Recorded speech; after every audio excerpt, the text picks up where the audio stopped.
Falling Down seems like a great last, a last song in the set kind of thing.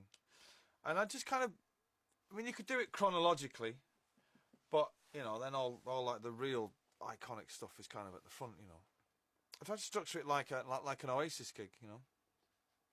So it goes up and down and like a night out, or like a C and as well like a CD somebody would listen to before they went out, you know.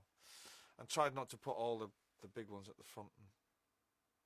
But it's difficult sequencing albums, no matter what they are, singles albums or, you know.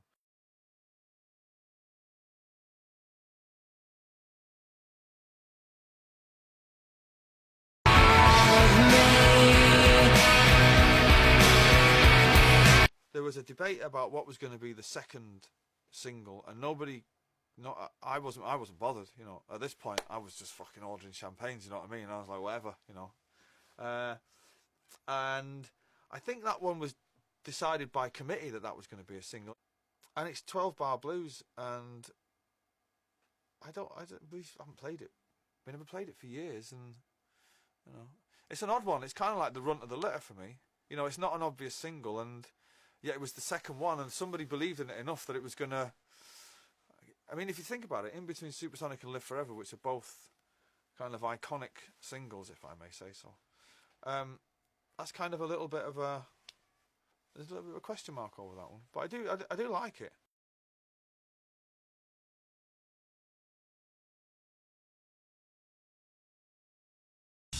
Maybe I don't really want to know. We'd signed to Creation, and they'd heard some songs, and we hadn't had a single out at the time. They'd heard Live Forever, and maybe Whatever, and a few bits and pieces.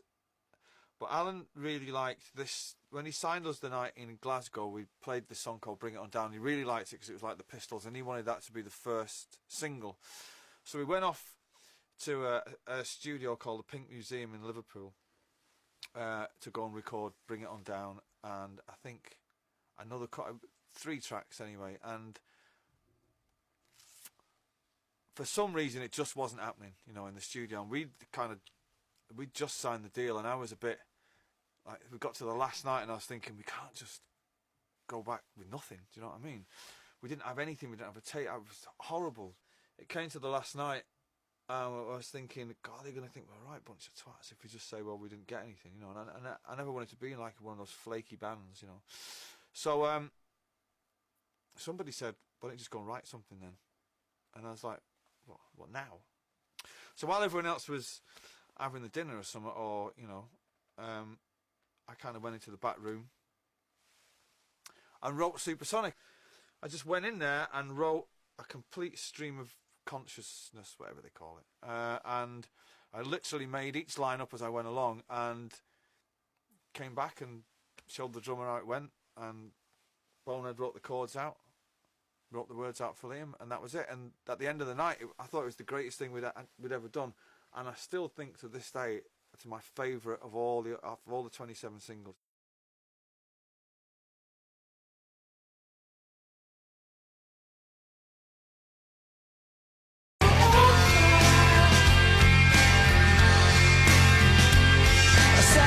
I'd left my flat in the town centre of Manchester because I'd split up with this girl I was living with. And I was living in Bonehead's attic. And the only other person that lived in that attic was a fucking huge spider that his missus had, and not just like a normal spider, like a fucking tarantula, like a pet spider in a fish tank. And me in a mattress in a sleeping bag on the floor. And yeah, I was at a right loose end of my life. It's like I had nowhere to live, but I had a record deal, and it's like, what the fuck, man, this is a bit too bohemian for my liking. Do you know what I mean?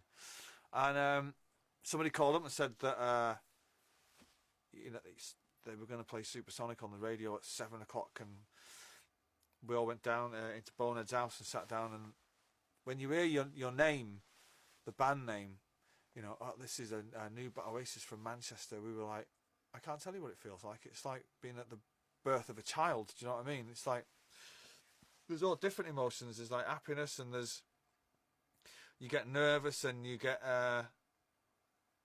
anxious, and frustrated and like you think, you know, life's never going to be the same again if this all goes to plan. And but yeah, to hear it on the radio, then constantly hear it on the radio, was just incredible.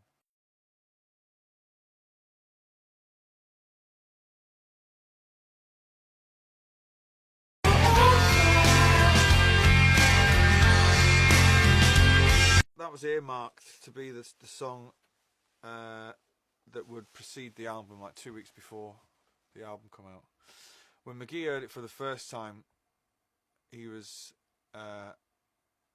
you know, we hadn't actually signed the deal at this point, and the demo was going around, and Peter was saying to him that we were going to jump ship and go and sign for somebody else for more money. He was, to him, it's, you know, it was the greatest thing he'd ever heard. That period is always fascinating for me because you never used to think, you never thought about singles. You were just writing songs. You know, you were in a band and you were just writing songs. You know, there wasn't like this is going to be a single or that's a single. But it's the song that turned everybody. If there was any doubters before, after Shaker Maker and Supersonic about it's just been another kind of post Manchester fucking, you know, bunch of lunatics. That was the one that kind of Peter went, it's actually fucking classic, you know.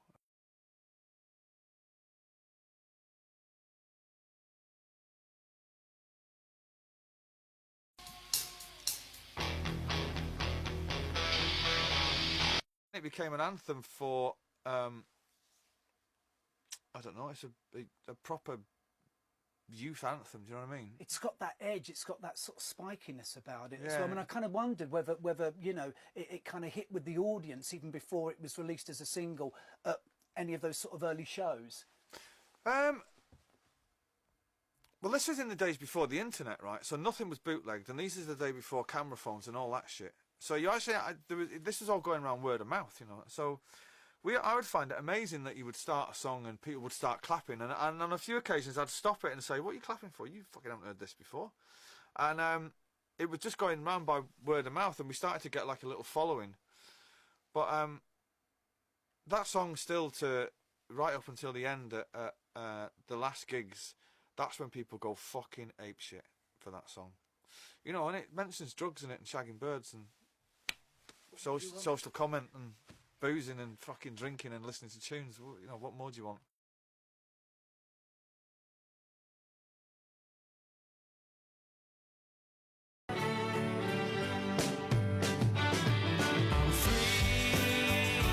That's where the obsession with the strings started. But I wrote that song way before we had a record deal.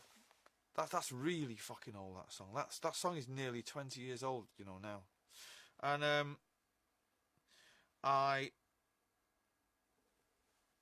now unbeknown to me at the time, I got sued for this off Neil Innes from the Bonzo fucking Doodad dog poo band. How sweet it is to be an idiot. And I remember Marcus saying that there's a lawsuit, and I was going, what for? And he was going, well, it's like this other song, and I was kind of thinking, oh, can it be? I made that song up, you know. And he played me the song, which is fucking identical against mine, and I was like, wow, I wonder how that's fucking happened. I mean, when Marcus is our manager, by the way, for all you pot pickers out there. When he called me into the office and he played, I nearly fucking fell over, you know. But yeah, having strings on it was, yeah, I don't know. It was weird at the time because we'd only. It seemed like we'd only just signed off. Do you know what I mean? And we were kind of not 2 years before we were, you know, living in council flats, and the next thing you're in the studio with all these real fucking professional musicians with the title Royal fucking something, and you're like, well, this can't be fucking right. You know, and they're all properly in at 9, got a break for 3, and we're just fucking drunk as fucking monkeys. Do you know what I mean? And funnily enough, in the next studio was our good friend Paul Weller, right? And we'd spent fucking not a shabby amount of money on the string section, and I knew Paul by this point. And he was in there doing something, I don't know what he was doing, and he comes in and he'd heard the track taking shape over a couple of days. And he's doing his thing. fucking hell. And then he heard the finished thing with the strings on, and it got to the end where everyone's applauding, and he said, "That's fucking great, mate. Fucking strings are shit, though."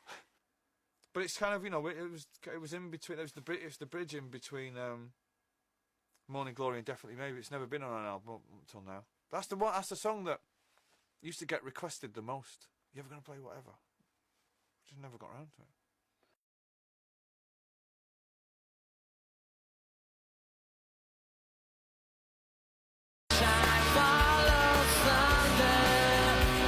But I wrote, some might say, funnily enough, in a flat just up the road from here, because I was living in Chiswick at the time. I think it might have been during a week off, and I never left the flat for 3 days. And it suddenly dawned on me after the third day, I hadn't actually spoken any words to anybody. I didn't see anybody. I didn't, you know, I wasn't really big on watching television. I was just sitting and getting drunk and kind of writing. And I remember that the middle bit, the kind of where the chords go a bit odd. I remember coming up with that bit and going, "Ooh, that's fucking psychedelic, that is." Kind of set the tone for the rest of the album, I think. But it's a great. Somebody described it as the greatest #1 of all time, you know, because it signified something that our generation, or the 90s people, or whatever they were called, you know what I mean, we got to the top of the charts. It's unbelievable, you know. Not many rock and roll bands get to #1 in the singles charts. I value that a lot.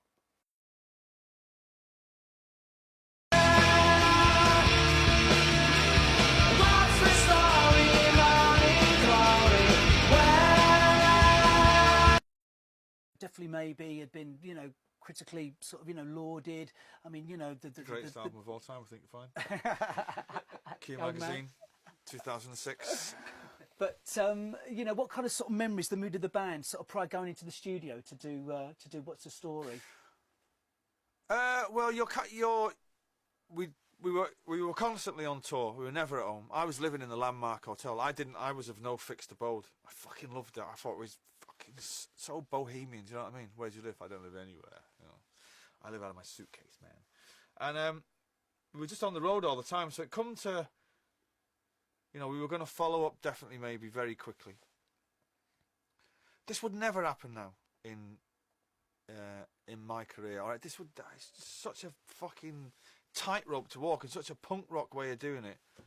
The studio was booked. We're coming back from Germany or somewhere. We're booked to headline Glastonbury on June the 20th. This the first night, I think it is. So we've got 4 weeks booked in Rockfield. So we're travelling to the studio. No one's heard any of the songs, right? There's no demos. No one's heard them. The producer's not heard them. The band have not fucking heard them, right? I've written, I know what they are, but there's no lyrics on this all in my head. And if you think about it now, right, it's kind of, that's fucking bananas, you know. Now you'd have to, you know, demo 6 months up front, and everybody, well, I don't know about that one, that could be a single, this one could be a single. No one had heard of fucking Crotchet. No one from Creation. Well, no one. Right? The only person that knew how it was going to be was me. And of course I was super confident. I was just going, it'll be all right. And something happened on the way back where I think the bus driver had to take a break or something. So we pulled up in a lay-by. And I played him the whole album, Champagne Supernova included, on an acoustic guitar. Bonehead started crying. And everyone was like, it doesn't really come across on acoustic guitar. And we had a new drummer. We were headlining Glastonbury in 4 weeks. It's fucking chaos.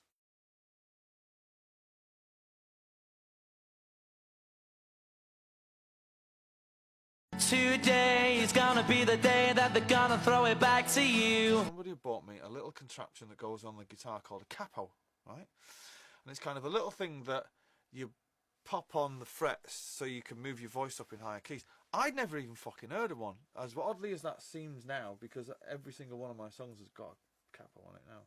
I'd never heard of it. I'd never heard of a capo. Somebody got me one, and I was like, what? And I remember just strumming the chords and thinking, well, they're actually quite original. Do you know what I mean? That's actually quite.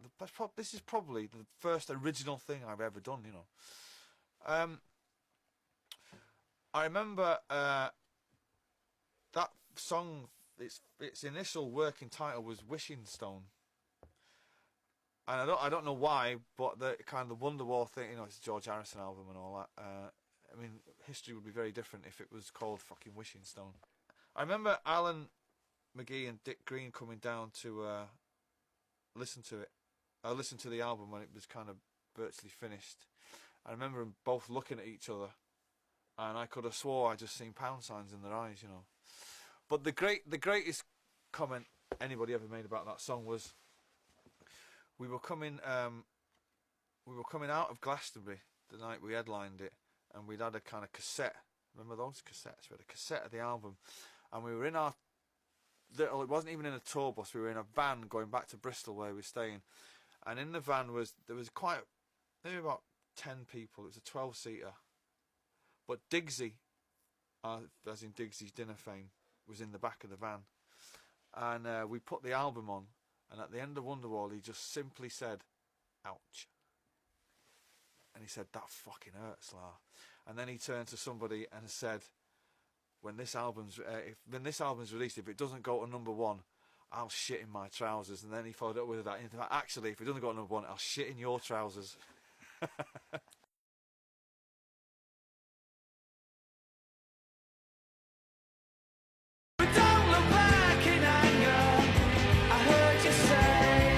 Our first ever arena show at Sheffield Arena, which was the day before Super, some might say, went to #1, I think. 12,000 people, it was sold out. We still didn't have enough songs in the set to kind of play for an hour and a half, so it was always up to me. God, yeah, well, you do a couple of acoustic tunes, because it'll take 5 minutes to put a stool out, and then, you know, 2 minutes to sit down and say. So we were kind of dragging fucking time out constantly. And I'd wrote that song, the basis for it, a couple of nights previous, after a gig in Paris, which we'd done with the Verve. They were called Verve then, and they were supposed to do the Sheffield Arena with us, but they couldn't do it because Nick McCabe had fallen down the stairs and broke his wrist, so Pulp had to stand in at the last minute. And so I was doing the song at the sound check, and the bit that says "So Sally Can Wait," I was kind of just feeling the words out, and I didn't know what. And our kid says, "Who's Sally?" And I went, "What are you talking about?" And he said, "That's what you're singing, and it's So Sally Can Wait." And I was like, fucking brilliant. It wasn't, but it fucking is now. And I played it that night to, you know, a bemused audience. Just played it on a camera. If you've not heard it for the first time, it's quite an odd song, you know. And of course, at that point, I couldn't fucking sing. I was just literally stringing out time. What's it like to play now? No, it's like it's a hymn now. You know what I mean? It's kind of like, and sometimes I do it acoustically, and it gets more celestial. And then when you do it with, I used to do it with Oasis. It's like, you know, people get really intensely fucking pissed to that song, and it's a lad's anthem, you know. But round about that time, there was a TV series on called Our Friends in the North, and that was on the. It was like it followed a family from the '60s right the way up to the present day, and that was on the closing credits, and it was kind of quite a poignant thing, but it was fucking great. It sold shitloads.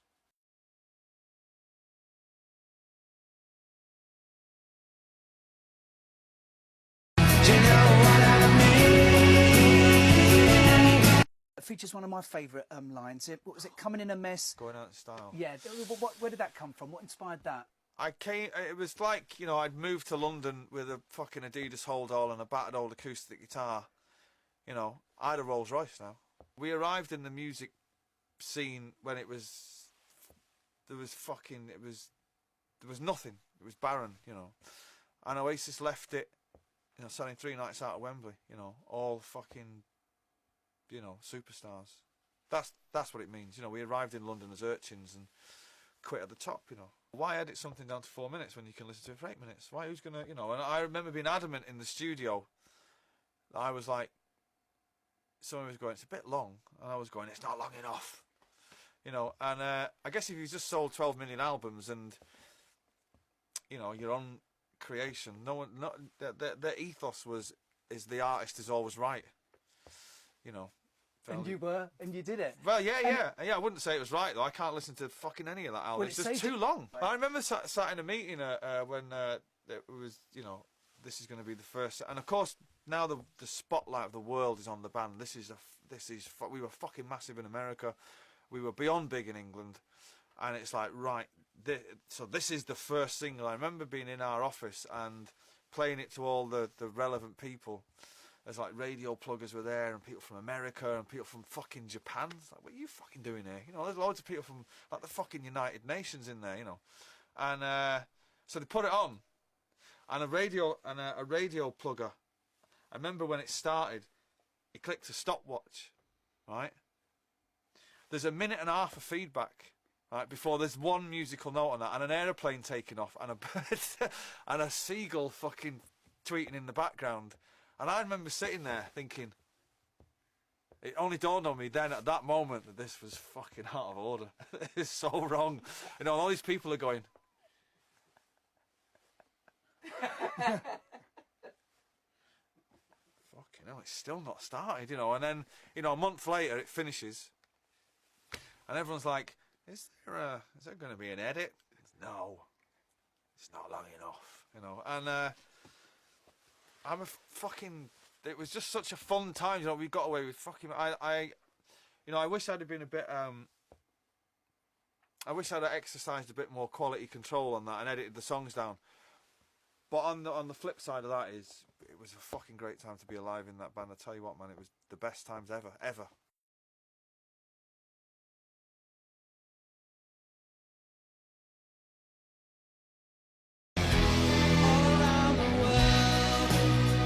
All Around the World was written before we had a manager. I was in our rehearsal room in 1993 playing All Around the World. And I remember saying to Bonehead, and he kept saying, why don't we record that song? And I'd say, no, that's for the third album. And this is before we've got a manager. And he'd go, third album? Fuck, we're not even done 4 gigs, And I'd be like, yeah, but this is third album gear, man. This is Ivan Novello shit. What are you fucking talking about? And that's 11 minutes long, that song. There was a theme on BA now. It was just, fucking, I don't know. Keep going. Yeah, just keep it going. Keep it going. It's an epic. I'll give it that. All 11 minutes of it. Was there an edit? There must have been an edit. Yeah, I mean, yeah, there must have been. They couldn't have fucking played it all on top of the phones, could they? Yeah.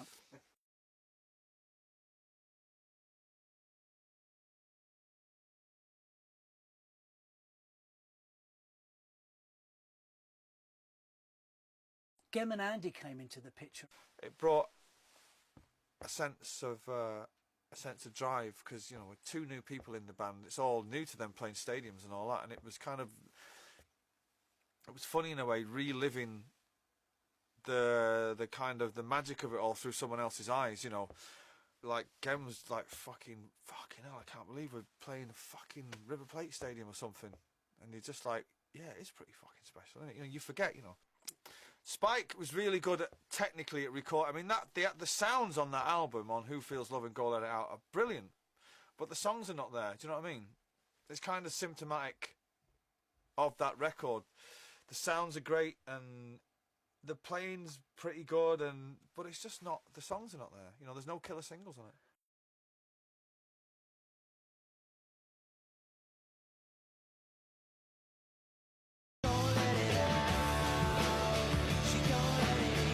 Go Let It Out, yeah. which you are proud of. Which is one of the.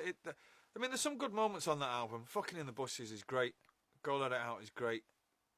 I remember just really struggling around trying to find songs. It was the first time because I'd written the bulk of the first 3 albums before we'd got a record deal. I was now like back to start from scratch. I was writing songs and I didn't have anything. The production on that is brilliant.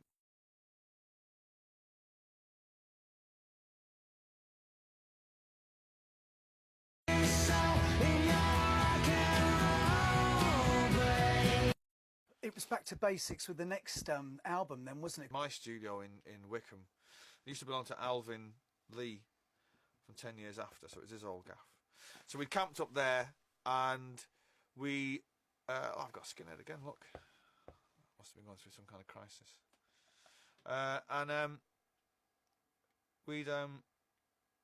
We'd been kind of hanging out there and writing and stuff, and Gem and Andy had started writing, and Liam had started writing, and we kind of done it under our own steam. I think Spike mixed it, if I'm not correct. I think Spike mixed it, but we kind of produced it ourselves in our own little studio with a mate of ours who was an engineer.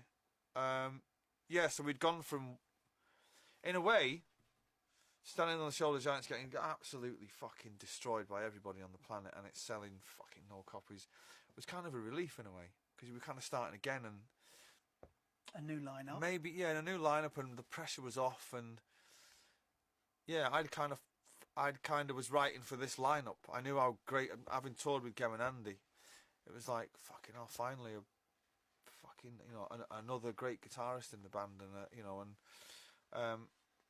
so I was kind of writing for the lineup, and it all felt like it did in the old days, you know what I mean? From Standing on the Shoulder of Giants onwards, there's a joy in the music again, and that's the great thing about Oasis music. When everybody's happy and the music's happy, it's fucking great. The Hindu Times is an actual newspaper. It's and I don't know whether I'd seen the fuck knows where. I've never been to India, so I couldn't have actually bought a copy. But I must have seen the title somewhere and thought, that's brilliant, I'm having that. Yeah, it went to #1, and it was again, it was it's a joyous feel to that song. It's a bit like the Stones, I guess. But I like it. It went down well live. I like the guitar riff in it. I don't know where I come up with that one from. I might have nicked that from somewhere.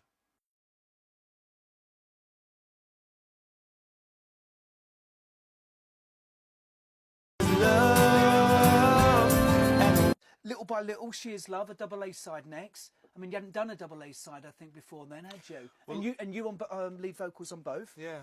Well, I fancied them both as singles, and I just decided, well, let's do a double A side.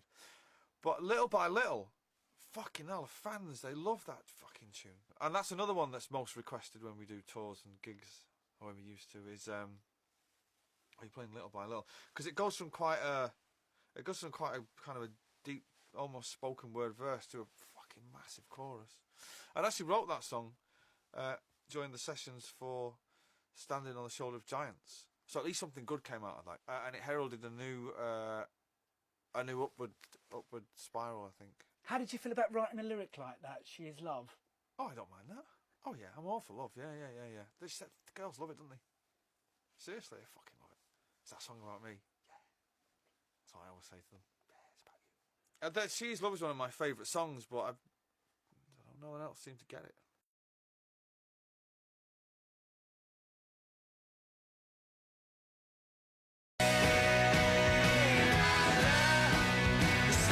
Whitey had left. Zach joined, and he was playing drums. I don't know, just good times. We'd come out of the. I don't know. I'd fallen in love with writing songs again. You can see it in Lila. Is just fucking it's just a joyous stampede from start to finish. The Importance of Being Idle is fucking brilliant. Let There Be Love is brilliant.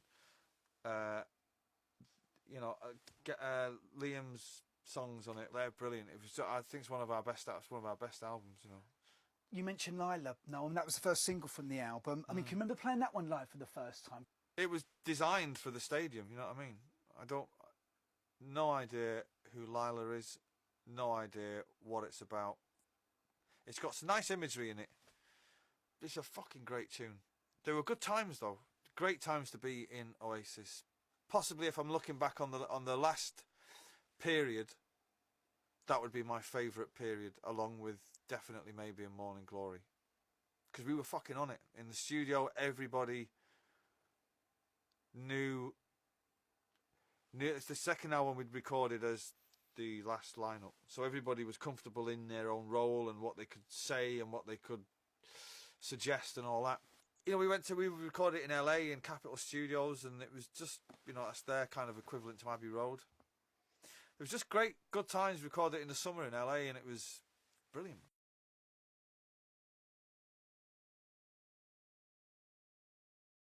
A bit of an Uber ballad, do you know what I mean? And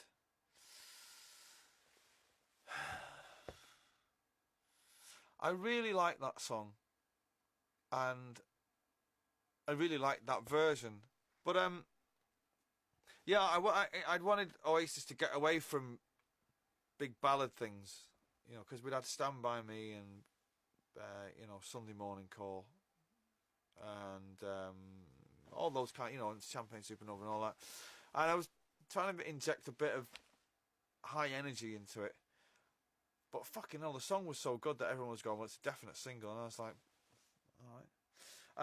And as fate would have it, it was released in the week that England got knocked out of the World Cup in Japan, and all the players were crying on the pitch, fucking big fairies, and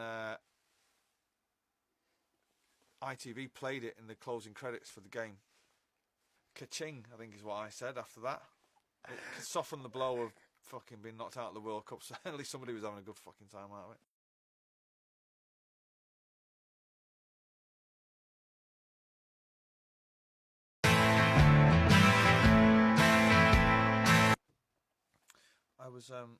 I was looking for some in the house the other day, and I looked through some drawers, and I found a notepad with obviously the work in progress lyrics of The Importance of Being Idle, and it seems to have started off as a song about me having a row with the cash machine. I don't fuck knows why, you know. I don't know. I remember writing it very quickly at home in Marylebone, in the kitchen, sat at the kitchen table. My missus had gone away to Scotland, and I wrote it quite quick. And I remember being, out of all the songs that I've written, I can vividly remember getting to the end of that and going, that's fucking great. And I remember thinking, that's number one. I don't give a fuck what anybody says, that's number one. And the actual single is the demo that I did in my studio. We tried to re-record it, but my demo was so brilliant that it was decided that you know, that should be the single. It was massive with the fans. And a great video. Yeah, and yeah, probably the best video. Yeah, actually, one of the times where somebody's written it on the page and you go, fucking right, that'll do. I remember saying to the woman, going, I don't mind, you know, I hate being in videos. I was like, do I have to be in it? And she was saying, yeah, but you are the lead vocalist. And I was like, yeah, but still though, do I have to be in it? And the idea came up that Reese was going to sing it and I was going to kind of just appear in it.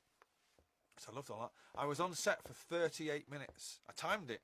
One take it took me to have a fake shave. And that bit blowing into the razor. One take that. It's a great video, That's isn't it? That's BAFTA gear, that is, mate. Let me tell you.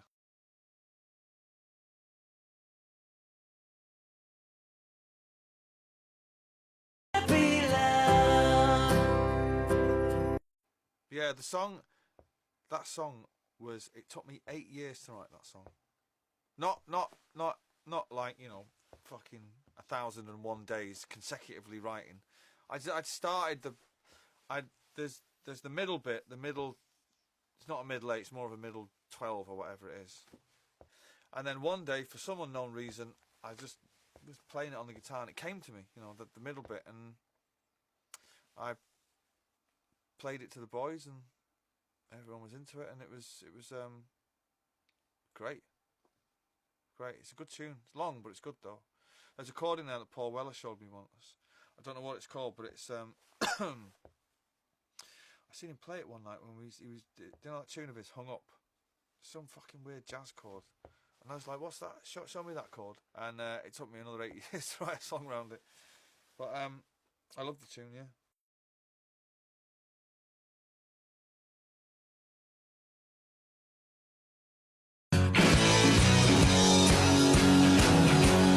Don't Slow Me Down, which was a download single as well, wasn't it? Yeah. I mean, I guess that's the weird thing, thinking about, you know, these 27 singles. Of course, when you released Supersonic, it was, you know, a CD single, a 12-inch vinyl. I mean, you know, this has shown, I guess, how it's Yeah, the times have changed. Yeah.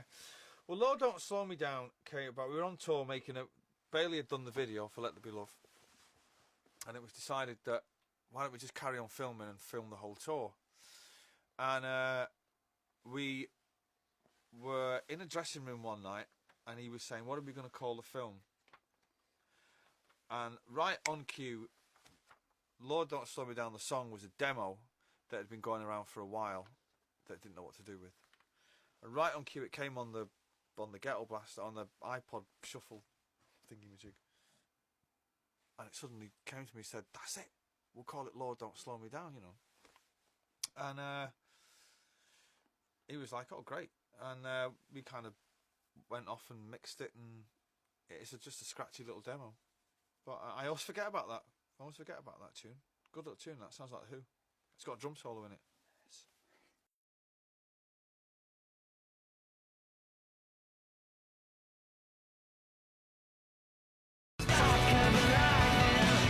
And we decided to go back to Abbey Road after being kicked out during the BA Now sessions for being a bit wild. They let us back in, but we had to pay in cash. We had to pay up front, so we paid for the studio time. So if they threw us out, we'd fucking lost all the money. And that song, we were in the studio for, I don't know, 5 weeks or something. And 3 weeks into it, you know, I went on one weekend, and the album was going great. You know, it was going brilliant. There was no need to write any more songs. I wrote The Shock of the Lightning and Falling Down in one weekend, just sitting at home. In the same kitchen, I wrote The Importance of Being Idle and Lila at the kitchen table. There was a bit of time left at the end of the studio, and Dave said, have you got any more songs? And I went, I've got these, you know. And they came out so well that that ended up being the first single. But that song's a bit kind of I'd never really checked for that band Neu, the German band Neu. I'd never really been into it until I met Serge from Kasabian years ago, and he played me some stuff, and I was like, oh, right, fucking hell. And so it's got a bit of that feel to it.